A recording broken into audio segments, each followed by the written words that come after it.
समू, अरे असं काय करतोयस? बाबा याची वेळ झाली, चल लवकर वर ये. येऊन देत, मी येणार नाही. कुणाला उलट देतोयस? कुणाला? चल वर. चल वर. अहो पण आईला उलट होतं देतोयस? 2 वेळचं जेवायला मिळतं तुला, पण एक शीत कमवण्यासाठी किती कष्ट करावे लागतात तुझ्या आई वडिलांना, याचा कधी विचार केलायस? तुझ्या एवढा होतो ना तर पायात वाहना नव्हत्या, धड बिजार नव्हती घालायला, लोक टर उडवायची माझी.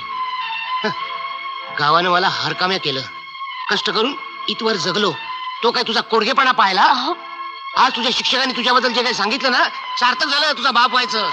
अरे राब राब राबून तुझ्या आईनं तुला वाढवलं आणि तिला तू लटूत देतोस? लाज नाही वाटत? खाऊन खाऊन माजलाय, आजपासून त्याचं खाणं पिणं बंद. अहो पण अरे कळू दे त्याला भूक म्हणजे काय असते ती. अहो असं काय करताय? चल चालता माझ्या डोळ्यासमोरून. अहो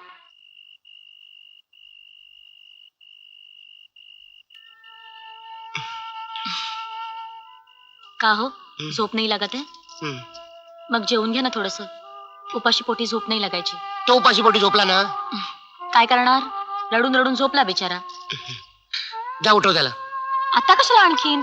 सगळं सामसूम झालंय, पुन्हा लोकांसमोर तमाशा नको. तू आई आहेस का कोण आहेस? का मी काय केलं?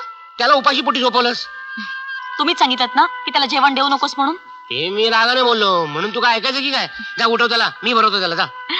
अहो तो केव्हाचा जेवून झोपलाय. कोणी वाढलं त्याला? कोण वाढणार? शेवटी मुलाची काळजी आईलाच ना. म्हणजे तो जेवून झोपला केव्हाचाच. आणि आम्ही इकडे उपाशी तडपडतोय. इथे कोण अन्नाला शिवलाय? म्हणजे तू सुद्धा नाही जेवलीस? तुमच्याशिवाय. आजी काहीतरी बोल ना माझ्याशी. आजोबा आजोबा, आजी माझ्याशी बोलत नाही. आजोबा आजोबा, तुम्ही पण माझ्याशी बोलणार नाही का? का बोला तुझ्याशी? चल इकडे.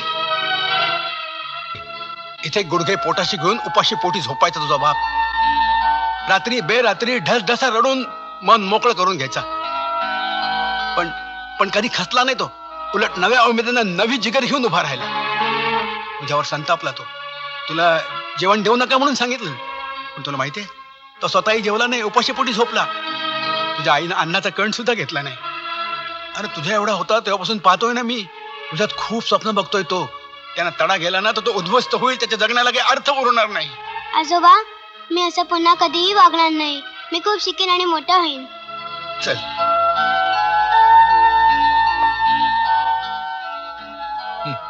बाबा, मी चुकलो, मला माफ करा. बाबा प्लीज, मी चुकलो, मला माफ करा ना. मी असं पुन्हा कधीही सोनू, सोनू बेटा, असं रडायचं नाही. अरे तू सतत हसत राहावंस म्हणून मी प्रयत्न करत असतो. हे बघ, मी तुझ्या पाठीशी आहे. अरे तुला खूप खूप मोठं करायचंय शिकवून मला.